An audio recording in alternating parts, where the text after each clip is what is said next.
Perfeito. Olá, sejam bem-vindos e bem-vindas ao podcast ONA.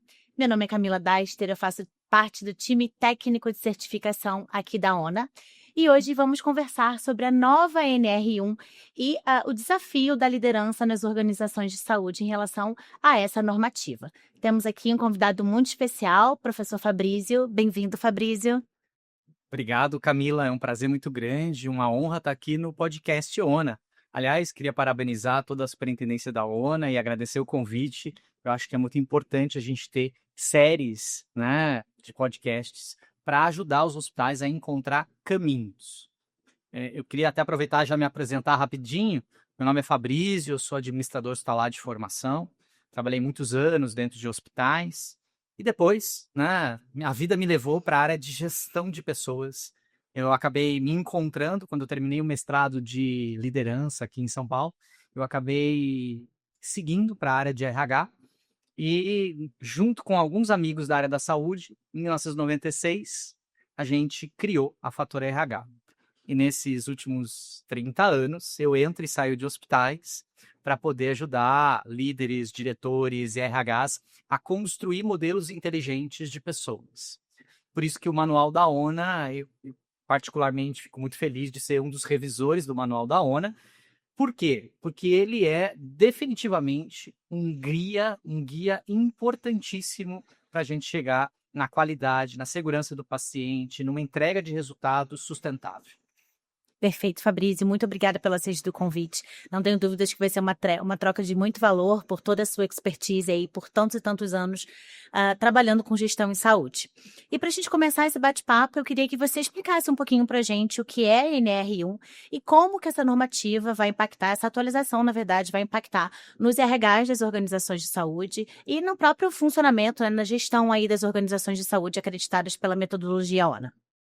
Bom, a primeira coisa importante é dizer que a NR1 não é nova. Ela já existia há muitas décadas. O que mudou na NR1? E por que ela chama NR1? Porque ela é, na verdade, a mãe de todas as normas regulamentadoras. Você tem várias outras normas que envolvem, por exemplo, a CIPA, que envolvem ergonomia, riscos para os profissionais que trabalham nas instituições. E o que mudou foi a pandemia. Pós-pandemia, o próprio governo, verificando todo o cenário de saúde do trabalhador, ele acabou percebendo uma tendência natural de que a gente precisava mapear não apenas o risco ergonômico dentro da instituição, mas muito mais do que isso, a gente precisava mapear riscos psicossociais. Eu brinco muito que antes da pandemia, nós que trabalhamos em hospitais, a gente meio que empurrava as emoções para debaixo do tapete. E se tem uma coisa que eu posso dizer que foi positiva do Covid-19, é que ele queimou o tapete. Ele simplesmente levou o tapete embora. Não dá mais para fingir que as emoções fazem parte do dia a dia de trabalho, da enfermagem, da nutrição, da área de farmácia, enfim, de todo mundo que atende o nosso paciente. Bom, a NR1, a nova NR1, introduziu algo que não existia antes, que era o mapeamento e um plano de ação sobre os riscos psicossociais. Então, a partir de agora, isso foi, na verdade, era para ter já começado a valer com fiscalização no ano passado, 2025, mas o Ministério do Trabalho e Emprego decidiu dar um tempo maior para as organizações se adaptarem. Então, a partir de maio deste ano, é que começa efetivamente a fiscalização com autuação. Ou seja, os RHs que estão nos ouvindo agora têm que ter muita clareza que a partir de maio o fiscal do trabalho pode chegar na sua instituição, no seu hospital e querer ver se você está cumprindo as exigências da NR1. Okay? Uma das coisas fundamentais que eu diria que mudou é que isso está, inclusive, no próprio manual da ONA, o novo manual que foi lançado esse ano em janeiro, traz a importância do risco psicossocial e que se nós queremos oferecer qualidade e segurança para o paciente, a gente tem que entender como é que estão esses estressores no trabalho. Exemplo, sobrecarga de trabalho na enfermagem. Como eu vou garantir qualidade e segurança do paciente se eu tenho jornadas excessivamente longas dentro do meu hospital, com enfermeiros dobrando o plantão, com técnicos de enfermagem ficando até mais tarde. Então, eu preciso olhar isso com muito carinho. Esse mapeamento é o primeiro passo para a gente poder entender e ter um diagnóstico de como está o nosso hospital, a nossa instituição, em relação a estes riscos, que envolve estresse, burnout, envolve assédio moral, envolve liderança, né? Envolve uma série de itens importantes sociais dentro do hospital, envolve aspectos emocionais e envolve, inclusive, aspectos laborais. Por exemplo, se eu estou trabalhando numa área com baixa iluminação, que eu estou o tempo inteiro forçando a minha visão para ler um prontuário, isso vai me gerar dor de cabeça, isso vai me gerar cansaço mental. Tudo isso pode interferir na decisão ou numa ação da enfermagem na hora de cuidar do paciente. Por isso que a gente está dizendo, não é só cumprir a legislação. Eu gosto muito de dizer assim, o manual da ONA não é um checklist. Não pode ser um checklist. O manual da ONA é muito mais do que isso. O manual da ONA é para mudar de vez a visão de todos os líderes, não só de quem está na área de qualidade, mudar a visão da enfermeira do centro cirúrgico, mudar a visão do farmacêutico RT, mudar a visão da nutricionista, de que nós temos que seguir um caminho seguro. E o manual da ONA aponta este caminho seguro. Então não pode ser só um checklist para quando o avaliador da ONA vem, não, isso aqui tá ok, isso aqui tá ok, sabe, todo mundo sabe responder, tá tudo certinho, tá aqui os protocolos. Não, gente, aí não funciona. Isso tem que funcionar, de fato, sem nenhuma visita de avaliador. Aí eu tenho qualidade, aí eu tenho segurança do paciente. A NR1 é a mesma coisa. Eu sei que muitas organizações estão preocupadas por causa da multa, por causa da fiscalização. Mas isto é um benefício gigante do ponto de vista de produtividade, de saúde dos nossos colaboradores e mais, dos nossos líderes. Porque a gente fala muito do colaborador operacional, mas a gente está esquecendo, talvez, a camada mais estratégica da NR1, a liderança. Que eu vou dizer, hoje em dia, eu entro e saio dos hospitais pela Fator RH, fazendo consultoria de gestão de pessoas, competências, e a gente ouve falar do assédio moral, assédio moral, assédio moral. E quem está defendendo o líder que está sofrendo assédio moral do funcionário? Ele está classificado como risco dentro da NR1. Ou seja, ele é uma potência muito forte de se transformar numa bomba relógio dentro da organização. Então, a gente precisa fazer 2 passos para trás. NR1 não é só para cumprir legislação. NR1 é mais um guia para a gente poder entender as emoções dentro do hospital, entender aonde nosso hospital está acertando e aonde ele está errando, porque nenhuma empresa é perfeita. E entendendo aonde nós estamos errando, tomar medidas para que a gente possa diminuir os fatores estressores do trabalho. Se a gente consegue diminuir esse estressor, a gente consegue dar mais qualidade para as pessoas que trabalham e, portanto, muito mais segurança para o paciente lá na ponta. Essa é uma fala que eu costumo dizer. Protocolo é muito importante em um hospital, mas qualidade não começa no protocolo. Ela começa no líder e no colaborador que estão lá do lado do leito do paciente. Perfeito, professor, exatamente. E assim, você traz pontos de atenção, assim, possíveis fragilidades importantes nas organizações de saúde e que a gente realmente tem que ter aí um guia, uma base, relembrando, né, os pontos que a gente precisa cuidar, que a gente precisa ajustar estrategicamente e reforçando aqui a sua fala em relação à liderança, né, que é um papel aí tão importante, transformador, né, não só para pensar estrategicamente junto com a alta direção, mas também para disseminar e para multiplicar essas ações para a operação. Pensando nisso e fazendo um link com essa atualização da NR1, trazendo toda essa questão psicossocial muito forte, qual é o papel da liderança, né? Quais são as responsabilidades desse líder em relação à gestão das emoções junto às suas equipes? Essa é uma pergunta importantíssima, Camila, e que poucos hospitais estão discutindo. E esse é o problema. Nós não estamos discutindo. O Covid queimou o tapete, está exposto, é quase uma fratura exposta na liderança, mas a gente está fingindo que não está lá. Veja, eu costumo dizer o seguinte, pós-pandemia, o que é que eu aprendi? Vendo todos os nossos clientes, hospitais, RHs, diretores, tentando se reorganizar no meio daquela pandemia. Eu percebi o seguinte, nós não estávamos preparados para gerenciar emoções. A gente até conseguia, o pessoal da assistência até conseguia gerenciar um pouco as emoções da família, do paciente, mas não sabia traduzir isso para o colaborador. Não raro, eu encontrei, depois que a pandemia arrefeceu, muitos enfermeiros, líderes, que viraram para mim, e podia ser qualquer área, estou pegando enfermagem aqui porque é a grande força motriz do hospital. A enfermeira chegou para mim, uma líder, e disse assim, professor, foi um momento de guerra. E teve um dia que eu cheguei para trabalhar e a minha melhor técnica parou na minha frente e desabou emocionalmente. E olha, eu vi relatos como esse multiplicados por 10, por 100. Nessa hora eu perguntava para a enfermeira, e você? Como é que você reagiu? Você estava preparada para essa situação?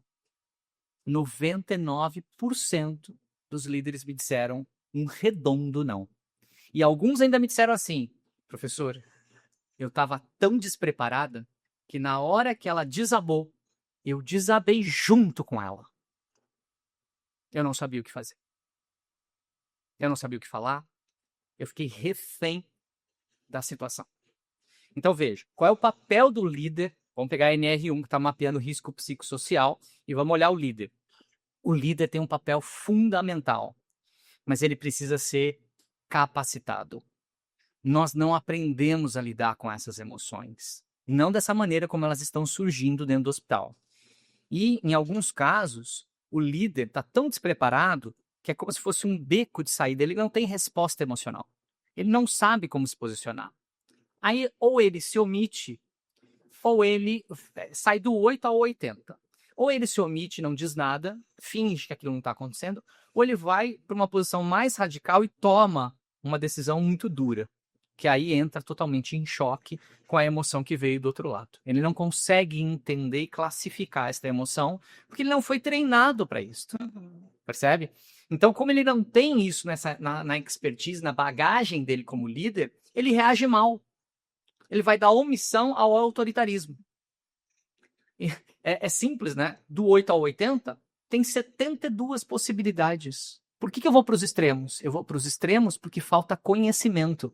Se eu tivesse conhecimento, se eu tivesse sido treinado para reagir da forma mais positiva possível, nessa hora eu teria me posicionado no meio. É como eu sempre digo, o sucesso nunca está no extremo. O sucesso está no meio e chama equilíbrio. Um líder que não está equilibrado é um líder que descompensa toda uma equipe. A maior parte das pessoas que saem, vão pegar essas novas gerações do trabalho nos nossos hospitais, a maior parte que sai do hospital, entrou, ficou alguns meses e foi embora, simplesmente abandonou, não abandonou o hospital, abandonou a liderança que teve. Porque essa liderança não entendeu hoje o quanto é importante microfeedbacks de reconhecimento.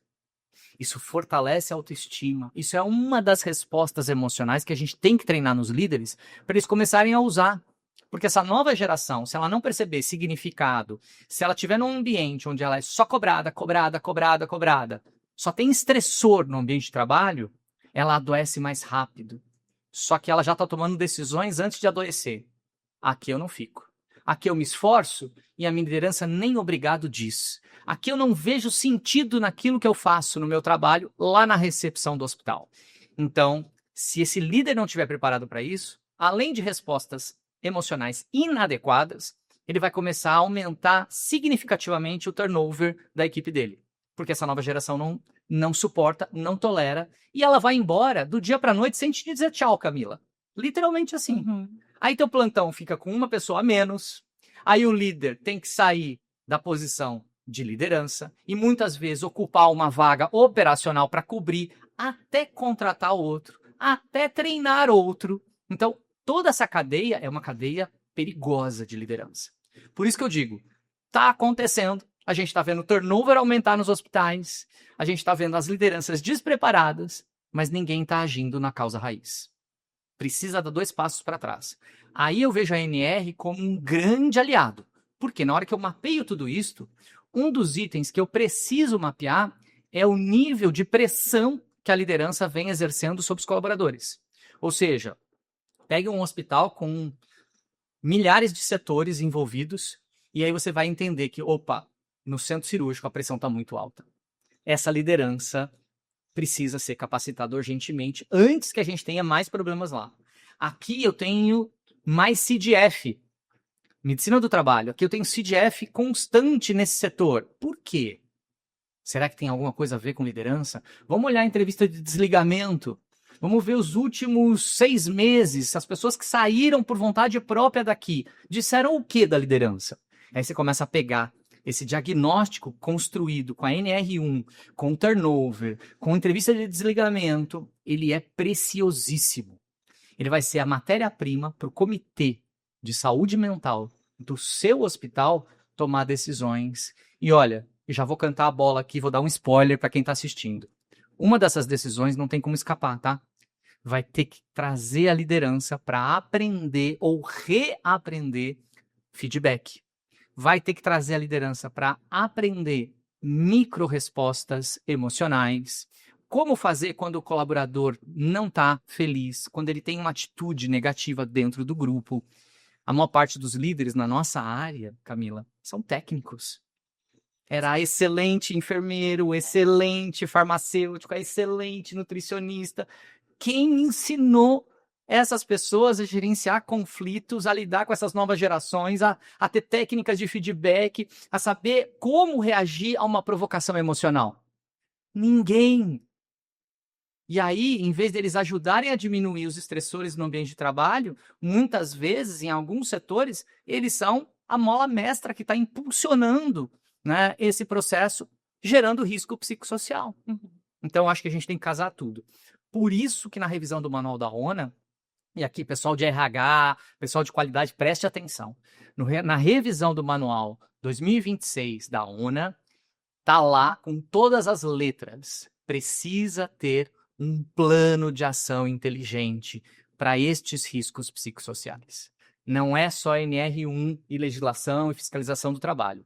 A própria ONA entende que isto pode ser um dos fatores que vai gerar qualidade na assistência ou o inverso. Perfeito, Fabrício. Até aproveitando esse gancho, a gente traz muitos requisitos voltados para cuidar de quem cuida, realmente, né? A gente precisa cuidar dos colaboradores, cuidar da equipe, porque se a gente mantém uma satisfação, uma experiência positiva, a gente acaba espelhando isso também para o cuidado que é prestado por essa equipe, né? E pensando também em liderança, a gente traz hoje na seção 1 do novo manual, a gente traz requisitos voltados para impacto ambiental, impacto social, governança, né, como estratégia, e também a gestão de pessoas, que vem aí como um importante setor de direcionamento estratégico para toda a organização. E pensando nessa importância estratégica, como que a gestão de pessoas pode transformar a cultura institucional, focando em sustentabilidade, focando em capacitação de pessoas, focando em engajamento, focando em cuidar de quem cuida? Quais dicas que você pode trazer para os setores, né, de gestão de pessoas das organizações, para a gente, então, fomentar essa cultura de segurança, né, voltada aí realmente para a melhoria dos processos e para o cuidar, né, do time de colaboradores? Eu costumo dizer o seguinte, Camila. Não existe gestão de segurança do paciente sem gestão de pessoas. Não tem. Não é que está faltando protocolo. Tem protocolo. Não é que está faltando procedimento operacional padrão. Tem procedimento operacional padrão. O que está faltando é liderança comprar a ideia de que qualidade não é uma certificação. Qualidade é fazer aquilo que nós temos funcionar bem. Então, não é burocracia, é segurança do paciente. Isto tem que mudar. Agora, como é que muda isso e aonde entra o RH nessa história? RH, como você comentou, está indo no manual da ONA, é um dos pilares importantes, estratégicos de gestão. E a primeira coisa que o RH tem que entender é que a avaliação de desempenho não pode ser uma coisa feita rapidinho. Não é um formulário de marcar X. Avaliação de desempenho, se a gente quer mudar uma cultura organizacional, a gente precisa trazer para dentro da ferramenta da avaliação de desempenho por competências esta cultura. Então, assim, quais são os valores que nós queremos? Qual é a filosofia da instituição? Vamos traduzir essa cultura em competências essenciais, porque é isso que, inclusive, o Manual da ONU pede. Então, assim, a avaliação de desempenho ainda hoje lamentavelmente, em muitas instituições, um formulário para cumprir tabela. Não é um instrumento de cultura organizacional, não é um instrumento, uma ferramenta de desenvolvimento de competências. Então, a primeira dica que eu dou para os RHs, se você não está feliz com o modelo de avaliação de desempenho dentro do hospital, está na hora de você parar tudo e começar a revisar. E buscar alguém que possa traduzir para você essa cultura, porque isso geralmente não é feito internamente. Por quê? Porque o RH não tem essa expertise para fazê-lo. E não é nada contra o RH. Veja, o RH tem o seu valor, mas em quantas instituições o gerente de RH já fez essa transformação cultural? Se for um gerente com bastante experiência, talvez ele tenha passado por 3 ou 4 instituições em que ele tenha tido a oportunidade de repetir o processo e melhorar o processo. Agora, pensa comigo. Eu tive 3 experiências como gerente de RH. E eu estou querendo fazer uma mudança cultural. A chance de eu errar é muito grande. Por quê? Porque está faltando expertise no processo, está faltando conhecimento do que dá certo e do que dá errado. Eu vou usar a minha referência de 3 experiências. Diferente, por exemplo, quando você tem uma instituição ou uma empresa que pode te ajudar, que já implantou em 150 hospitais. Então, assim, eu fico muito feliz de dizer isso, não para me orgulhar, ou me enaltecer, mas, assim, hoje, a gente olha a cultura da organização, a gente tem um diagnóstico dos corredores do seu hospital e a gente sabe o caminho das pedras. Porque depois de implantar a gestão por competência em mais de 150 hospitais no Brasil e pelo menos 2 dezenas fora do Brasil, a gente percebeu o que funciona e o que não funciona. Então, a chance de fazer o manual da ONU funcionar no RH é muito maior. Até porque o RH e qualidade são 2 faces da mesma moeda. A qualidade com protocolos, focando na segurança do paciente, e o RH preparando líderes para fazer a diferença com a qualidade. Então, quando você une essas 2 faces da mesma moeda, e você tem alguém que tem expertise para te ajudar no caminho, você vai ter um processo muito mais ágil, com muito menos risco, e você vai ter resultados palpáveis. Então, aproveitem, se tem diretores ou líderes escutando esse podcast da ONU, aproveitem a expertise acumulada. Hoje a gente vê uma geração que está descartando essa expertise por causa do ChatGPT. Então a gente vive um mundo hoje muito interessante. De um lado, você tem gestores mais antigos que acham que se bastam. Isso em qualquer nível dentro do hospital. Porque ele tem experiência de 30 anos dentro do hospital, às vezes em 1 ou 2 hospitais apenas, ele acha que está tudo bem, não precisa mudar. E aí começa o conflito de gerações dentro do trabalho. Segundo, você tem as novas gerações entrando que o nível de profundidade depende do quão bem ele faz a consulta no ChatGPT. Aí, eu vou dar um exemplo para você, simples. Outro dia estava, não vou dizer o nome por uma questão ética, numa Santa Casa, uma gestora importante de RH, relativamente jovem, 30 anos, e começou a discutir comigo processos de competências, de liderança, etc.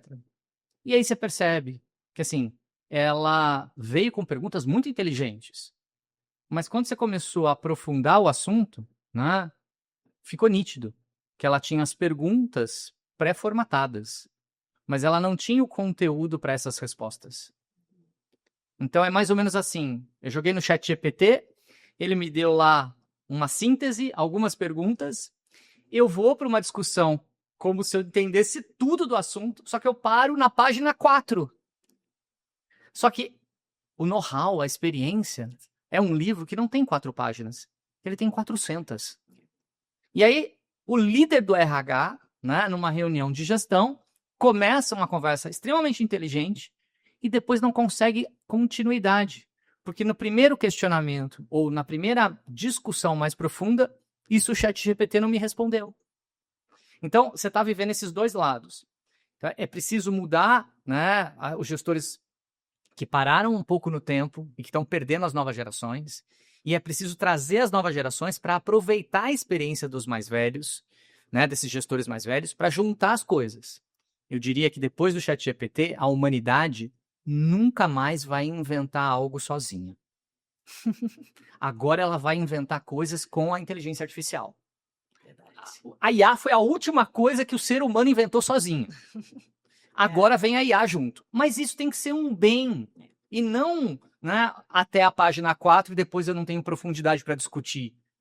Porque aí eu finjo que eu sei aquilo que eu não sei. Uhum. É um processo de autoenganação. Autoenganação da melhoria contínua, sabe? Sim. Veja, nesse caso, em vez da gente ficar brigando geração antiga com geração nova e ChatGPT no meio, a gente tem que parar de falar de conflito de geração. A gente tem que começar a promover encontro de geração. Uhum. Porque aí a gente vai ter algo melhor no médio prazo. No curto prazo, são líderes que ou acham que sabem tudo, porque têm experiência, mas a experiência é limitada, ou líderes que sabem que acham tudo, que sabem tudo, porque consultaram o ChatGPT. Uhum. Então você tem dois polos bem complexos que não estão se conversando. Uhum. E é nessa hora que você precisa ter um trabalho muito sério de liderança para diminuir conflito e aumentar encontros de geração. E aproveitar a expertise acumulada. Porque se você tem alguém que teve uma experiência com 150 hospitais, seja você mais antigo ou mais novo, com inteligência artificial ou com experiência de 40 anos dentro de hospital, vale a pena escutar. Antes de tomar a decisão. Porque depois que tomou a decisão, provavelmente vai fazer besteira. Com certeza, professor. E aproveitando esse seu, né, seu gancho de comentar sobre tantos anos de experiência, e é claro que a gente sabe o quanto que a gente aprende, né, o quanto que a gente vai enchendo a nossa bagagem, podendo trabalhar e compartilhar com as organizações de saúde.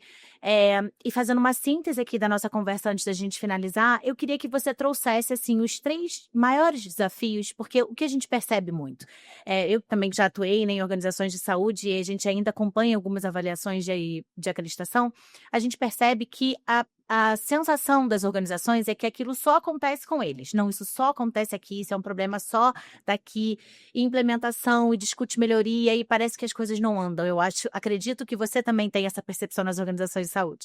Então, eu acho que é bacana a gente compartilhar que os desafios são os mesmos, na grande maioria das vezes. E quando enfrenta esses desafios, né? O que a gente pode fazer para melhorar? Então, trazendo aí toda a sua experiência, queria que você destacasse, assim, os principais 3 desafios observados em todo esse processo de liderança engajada, de sustentabilidade organizacional, de desenvolvimento de pessoas, de gestão de competências, e trazendo aí boas práticas, sabe, de forma objetiva, assim, o que você deixa aqui de boas dicas para que as organizações possam refletir, possam adaptar o perfil e possam gerar melhorias institucionais. Eu vou começar dando 2 passinhos para trás, Camila.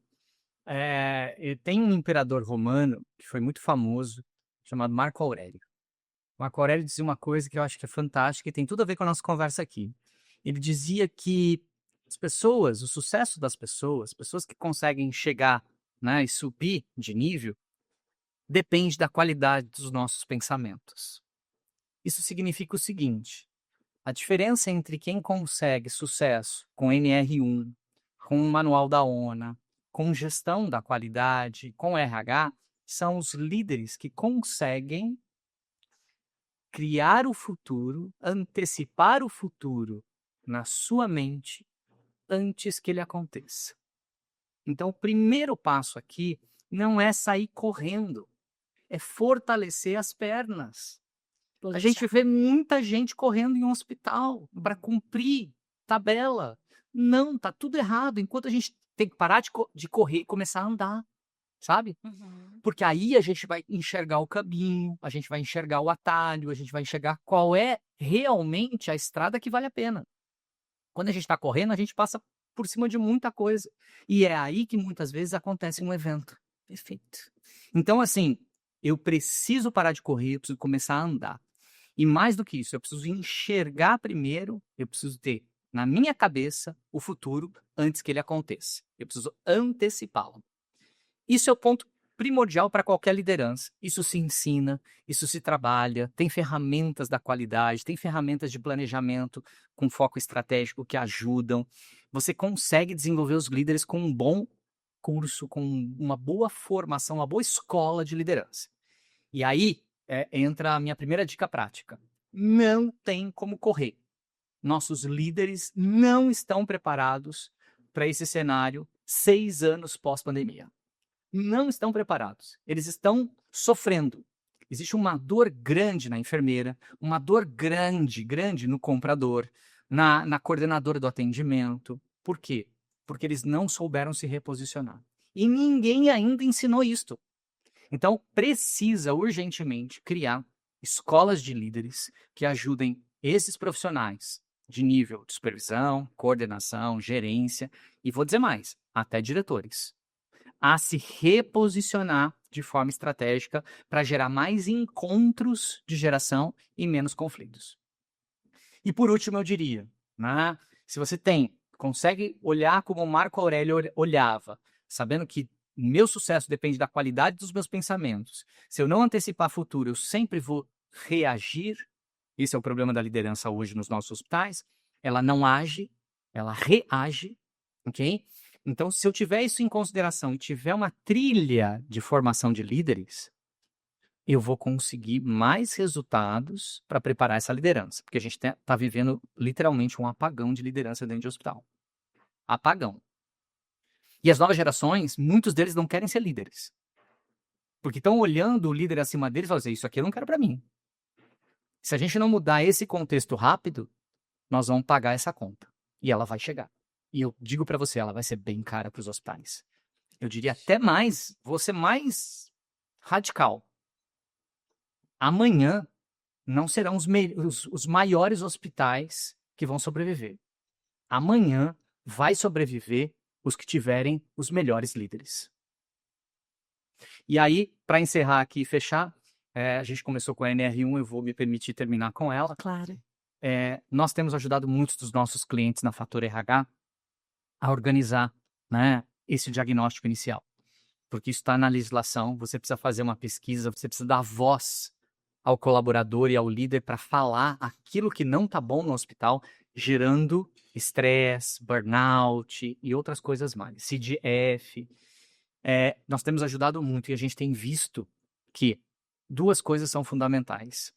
Primeiro, o RH precisa assumir um papel de protagonista. O RH que está só reagindo não vai ajudar o hospital a fazer o próximo passo. Segundo, as lideranças, de novo, elas precisam de ajuda e é urgente. E terceiro, se a gente quer construir pilares fortes, tem que parar de achar que gestão por competências é um formuláriozinho ou é um sistema. Compramos um sistema para fazer avaliação de desempenho. Isto não resolve. Sistema não é solução. É apoio. O que precisa é ter método. A maior parte dos RHs, quando nos chamam, o diretor já comprou o sistema e aí eles estão lá perdidos implantando o sistema e não sabe o que fazer. E a gente olha para trás e fala assim, tá, mas qual é o método? Porque se você não tem método, seu resultado é aleatório. Hoje funciona, amanhã não funciona, depois, não sei, não tem método. Por isso que, né, o manual da ONA é este caminho. E eu diria mais, você quer RH, né, sair dessa enrascada? Porque para mudar a cultura, eu preciso dos líderes. Eu não faço isso sozinho. Eu só mudo cultura com todos os líderes juntos comigo. RH, você tem que ser esse protagonista. Você está me ouvindo agora? Se um diretor estiver me ouvindo, presta atenção. A gente está focando em resultado e está esquecendo de quem produz resultado. Mas sabe quem produz resultado? Gente. Se a gente acertar a mão com gente, a gente vai ter mais resultado. Mas não é comprando só sistema. Você tem que ter método. Você tem que fazer a cultura virar a avaliação de desempenho para construir pessoas que acreditam no meu hospital. Se eu não tiver método para isso, pode comprar qualquer sistema do mundo. Não vai funcionar. E o seu RH vai dizer assim, então, os líderes não fazem avaliação, os líderes não dão feedback. Não, mas você tem sistema, o que está acontecendo? Está acontecendo que só tem um sistema. Não tem cultura organizacional. Esse é o grande drama e é aqui que a gente tem que concentrar esforços. Excelente, professor. Muito obrigada pela sua participação. Eu tenho certeza que, né, gerou muitos insights aqui para a transformação das organizações de saúde, muito aprendizado. Muito obrigada mais uma vez pela sua presença. Eu que agradeço a ONA, né, toda a superintendência, todo o time da ONA, a você, Camila, né, Obrigada. para que a gente possa levar um pouco mais e compartilhar conhecimento. Porque, como diria Mário Sérgio Cortella, né, afeto e conhecimento é a única coisa que, quando a gente não partilha, a gente perde. Perfeito. Professor, muito obrigada. Agradeço a toda a audiência. Convido vocês a acompanhar as nossas redes sociais e os nossos canais de comunicação para acompanhar, então, toda essa atualização de conteúdo tão rico e que, né, o nosso grande foco aqui de gerar transformação nas organizações de saúde, de gerar transformação nas pessoas. Então, continue nos acompanhando porque a gente tem muita coisa boa para compartilhar. Até breve. Muito obrigada.